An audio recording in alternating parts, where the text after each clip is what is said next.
What's up, lovers of whiskey and watchers of YouTube? I'm the Malt Activist, and yes, I know you've seen the thumbnail, so you know what's happening. We are going to talk about this brand new Laphroaig Càirdeas 2025. I'm ready. Are you? Let's go. Before I begin, a huge shout out to my first time viewers. Thank you for clicking through to that thumbnail. Obviously, there's something that you like about whiskey, which is, why would you be here otherwise, right? So let me tell you something, on this channel, all the good stuff. All the cool whiskey stuff, the reviews, the rants, sometimes the bullshit, sometimes money-saving stuff, you know, everything. So hey man, if you like this video, go check out some other ones and make an informed decision.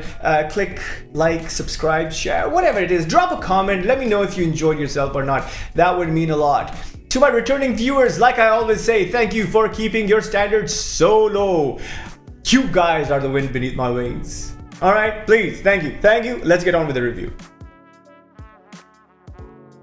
Those of you that have been following this channel for a while, and I'm sure there's probably like 3 of you, know that almost every year I go to Scotland for the Islay Whiskey Festival, and I do like a little vlogging there, so you know what's happening and the whiskeys I'm drinking. Unfortunately, this year we didn't go for so many different reasons, but life gets in the way, and I get it. So yeah, I was a little, I was getting FOMO not being there. Some of my friends were there, so I lived vicariously through them, and they had a great time, like I always do.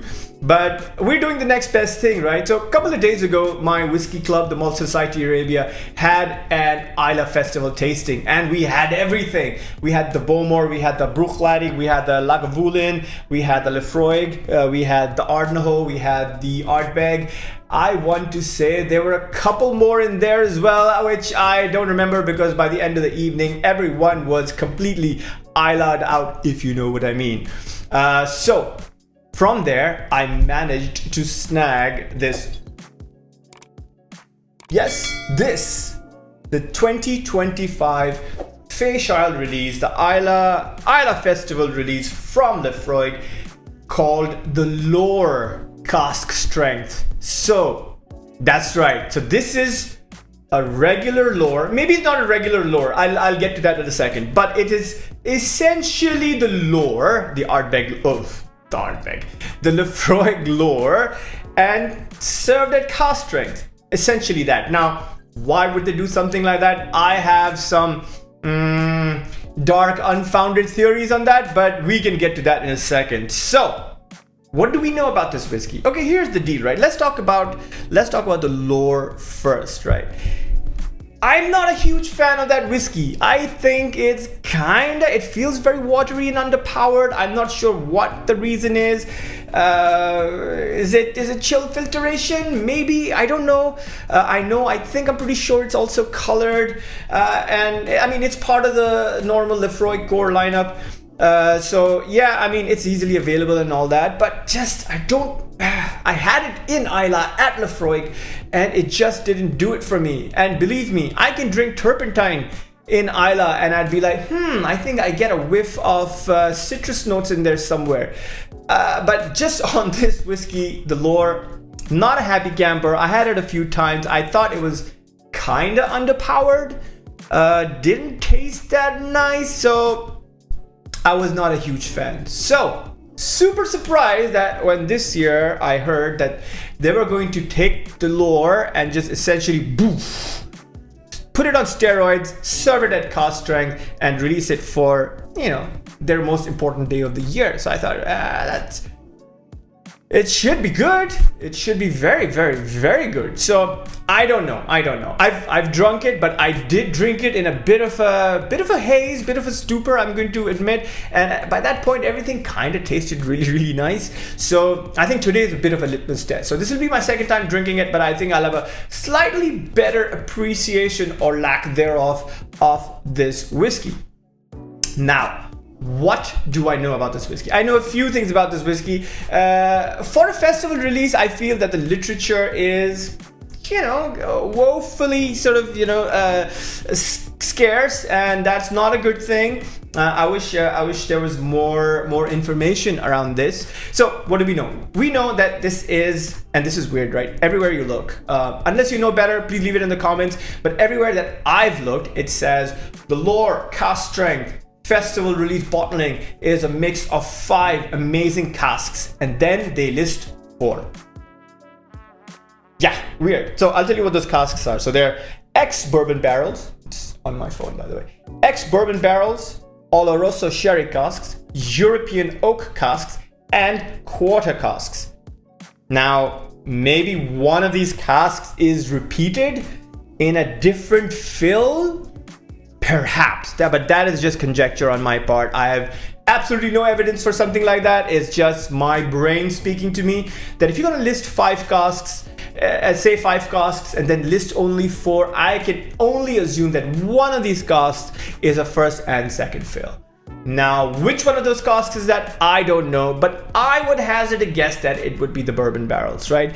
I think it's a mix of first and second bourbon barrels, then Oloroso sherry, then European oak seasoned with sherry, and then of course the magnificent quarter cask that they do. So it has the makings of something that has the right pedigree, you know, I can't say no to a Laphroaig that is served at cask strength. You know, that is my weakness. Everybody knows that. Everybody knows that.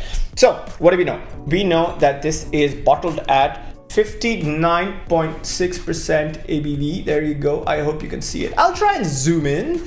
But yeah, so 59.6% ABV, which, by the way, not a huge fan of. You know why? Because of the nod. The previous whiskies, the previous festival release bottlings from Laphroaig always gave a nod to the year through the ABV, right? So for example, last year's release of 2024 was 52.4%. The one before that was 52.3%. The one before that was 52.2%. You get it, right? I don't have to go all the way back to 1815, right? Yeah, so the last 2 digits always represented the year of the festival that the bottle was released in, except for this year, because this is 59.6, which makes me think that this is a bottle from the future, released in 2096. That's right, we time traveled to 2096 and got this bottle for you. Yeah, weird. So bottled at 59.6%. Yeah, nice label, very sort of classic understated label. I appreciate that a lot. So that way it's good. What does it say? It said it tastes like peat, zest, and pepper. That's right. Let's go as high level as possible. Let's not give anything away. And it says Lore cask strength. Our intense Lore at cask strength. It says at on the label just below. And oh yeah, so sorry, my bad. They have tasting notes right on the back of the label, and it says dramatic high notes of salt. I don't know what dramatic salt means. Ooh. I don't know what dramatic salt means. Dramatic high notes of salt and citrus with the deep warmth of spices, wood and pepper, and a powerful peat smoke, phenolic-like tang. So lots of adjectives here. Lots of unnecessary adjectives here, if you ask me. Especially with the dramatic salt. Yeah, I'd like to know what dramatic salt tastes like. You know, next time I'm seasoning my steak, I'll be like, I put some dramatic salt on my steak. And that's why it's so over the top. I don't know, that's so stupid. Sure. Anyway. Maybe I'll cut this out. I don't know. Anyway, so yeah, so that's what it says. Hopefully it's also non-chill filtered and original and natural color, which I believe should be true, because all festival bottles are that non-chill filtered and natural color. So I'm hoping that this one is also the same, and I don't see why it wouldn't.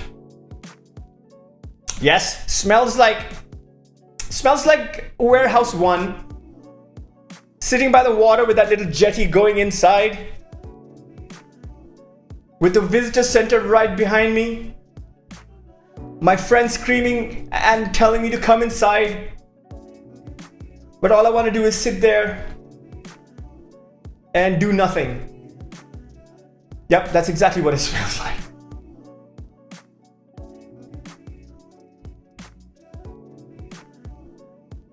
All right, I'm gonna pour a small glass because it's, as you can tell by the ambience, it's not even midday. So I don't plan on. By the way, so that's what the color looks like. There you go. I hope it's in focus. Yes. Nice deep gold color. I like this color. I want to hope and pray that this is natural. Listen, man, I gotta say, I don't know if it's because I took a break from making videos for a while, or the fact that I first time nosed this like 3-4 days ago at my whiskey festival amongst like a slew of other whiskeys and people around me wearing different types of cologne and food on the table while I was smoking a cigar. It didn't nose that good that day. But it's kind of nosing a little exceptional today, I have to tell you. Yes. Definitely a nose that I could sit with for a good 30 minutes before even drinking it, but you know, you haven't paid for a 30-minute video, you've paid for quick results, and that's what you're gonna get. I'm liking this nose. I'm liking this nose a lot, guys. I'm liking this nose a lot, I'm not gonna lie. Is it quintessentially Laphroaig?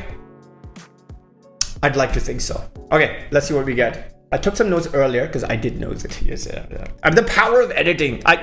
Listen, man. I could give you all of my secrets, but and I do, and that's fine because there's no secrets between us, right? So this is what I got. I made some notes. So definitely for me, the first, the peat. There is the dramatic salt. Now I don't know if that salt flavor is sticking in my head because they said it's dramatic salt, and now it's sitting in my dramatic head, but it is. So I get peat, sea salt, apricot, peach. Oh, apricot and peach. For real. Then there's the coconut and the vanilla. The more I think about it, definitely first and second fill bourbon. There's a hint of herbs, some white pepper, and that unmistakable iodine that makes this Laphroaig. Gotta say, I am really liking this nose. Really liking this nose. Look, I didn't like it the last time I nosed it or tasted it, but I told you why. So right now the only way is up. Like if it's worse than the other night, then that means it's absolutely shitty. I haven't drunk it yet. I did nose it though. Okay, you've heard enough from me. Let's drink it.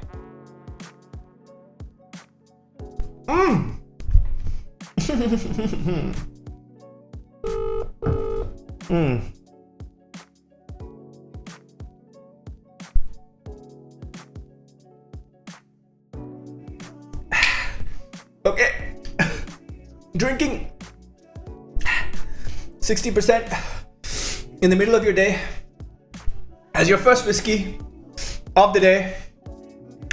Highly recommended. So my first impression is lots of pepper on the palate.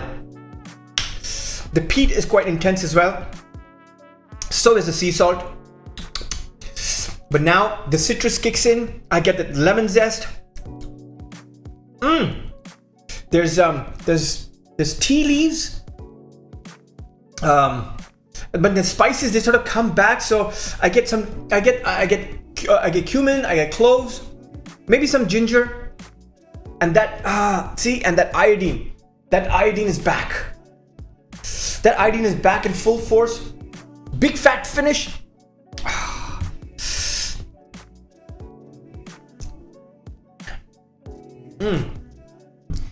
A little drying on the finish, but that's fine. Very sort of herbal tea driven, you know. if you were to make herbal tea, some kind of tea, like a black tea and a green tea, or mixed together, and then you put a drop of iodine in that tea, and you drank it, this is what it would taste like.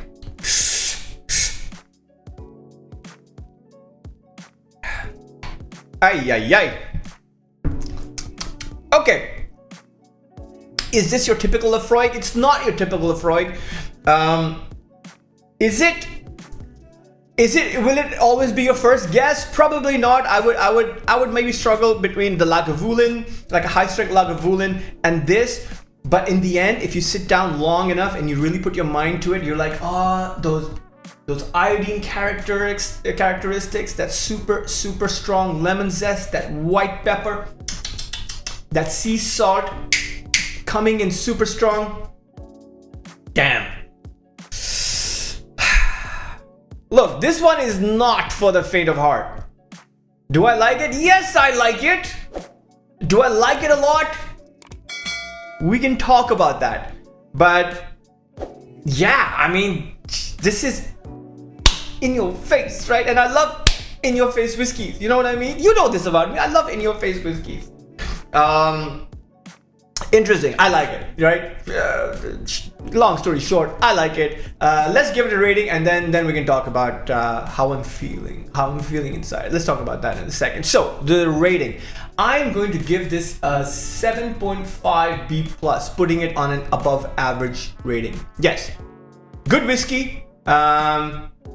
I think we paid £90 for this, so definitely on the expensive side for a non-age statement coming out of Laphroaig. However, I get it. I mean, it's cask strength. It's a special release. It's available only at the distillery. So what are you gonna do, man? Price of entertainment has gone up. Can't do anything about it. 7.5 B+. I think it's a fair rating. Okay, how do I feel? I feel great. I don't know if it's because I'm drinking, 60%, whiskey at about, what time is it? It's about 1:30 in the afternoon. Maybe, don't judge me, don't judge me. Judge the channel. This is what the channel demands, not me. This is not me doing this. But yeah, a 60% whiskey from Islay, from Laphroaig, one of my favorite distilleries in the whole world. Interesting cask recipe. 5 casks is a lot. So there must be a fair bit of blending going on. It doesn't seem like they've replicated exactly the recipe for Lore, because Lore also is a multi-cask whiskey. But I think they keep changing the recipe kind of every year depending on availability, and I think it uses lesser number of casks, maybe 3, sometimes 4. I'm not really sure. I haven't done my research on the Lore, to be honest. If you know more than I do, which I'm sure you do, just drop it in the comments below. But yeah, I like it. But you know what I think though, and this is just conjecture. Of course, this is me going on a tangent and doing my weird conspiracy theories. You know what I'm saying? This is what I think. I think that there was a lot of Lore stuff left, right? I think there was a lot of Lore stuff lying around, which, I don't know, maybe wasn't doing that well, Maybe, I don't know. Who knows? Maybe it wasn't doing that well. And so they said, hey man, let's package it. Let's package it. So look, I could be absolutely completely wrong, right? But yeah, I mean, maybe they're like, listen man, we have all these casks lying around for the Lore. It's not really doing that well, I guess.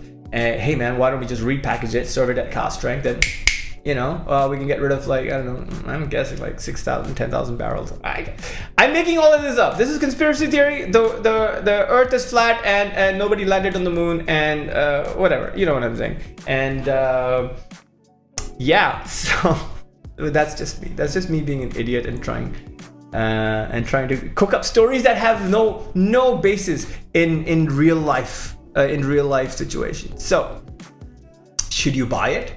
If you're a Laphroaig fan, yeah, of course you buy it. Should you buy it? Yeah, if you collect Càirdeases, right there you see that my row of Càirdeases. If you collect them and you want them for your shelf, yes, of course you buy it. But if you're looking for something else, just for a drinking experience, I'm guessing you can get many different Islay whiskies at cost strength at much lower price points, which can be equally good, you know. Do I know which ones? No, I don't know which ones. Go do your research, man. I'm just here to speak the truth about one thing, and this is the truth about the Laphroaig 2025 Càirdeas Lore cask strength, which, by the way, gets my thumbs up. You know, do I think it's expensive at £90? Well, yes, the price of whiskey has gone up. I remember buying Càirdeas for £60 and £55, but now, you know, like I said, the price of entertainment has gone up. Okay, I like this whiskey. I think you should get it if you're a big fan of Laphroaig. Yeah, that's it. That's all I have to say. That's all I have to say about this whiskey. That's all I have to say about this whiskey.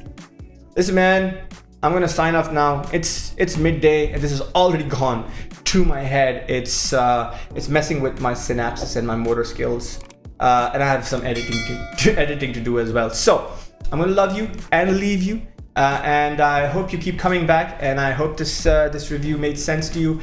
And you guys are awesome. I love you. I'm the Malt Activist. Until next time, peace.